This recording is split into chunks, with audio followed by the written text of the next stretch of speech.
বলো। নমস্কার বন্ধুরা, আমি শ্রাবণী থেকে চলে এসেছি। আমার আজকে আপনার কি কি মেনু হচ্ছে? কি কি মেনু করছেন আজকে? আজকে আমার দুদিন শরীরটা খুবই খারাপ ছিল, মাথার যন্ত্রণা, উঠতে পারছিলাম না। তো আজকে আমার বাড়িতে আমার বান্ধবী এসছে, বান্ধবীর বর এসছে, আমার একটা স্যার এসছেন আমাকে দেখতে। তো ওনারা মাংস খেতে চাইছে না, ওই জন্য একটা মাছ এনেছি, রুই মাছ, বড় দেখে রুই মাছ, ঝিঙে আলু দিয়ে রুই মাছটা কেটে দিয়ে নুন হলুদ দিয়ে মিশিয়ে রেখেছি।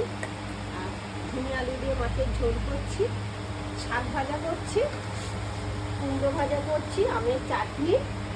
আর আমার বান্ধবী স্যার একটা মাছের তেল দিয়ে আলুর সাথে একটা বাটি চচ্চড়ি খেতে চাইছি, এটাই করবো। এটাই আজকে আমার দুপুরের মেনু। আমি আবার রান্না করে আপনাদেরকে দেখাবো। আপনারা সবাই ভালো থাকবেন, সুস্থ থাকবেন, সুন্দর থাকবেন। আর আমাকে প্রচুর প্রচুর পরিমাণে লাইক, শেয়ার,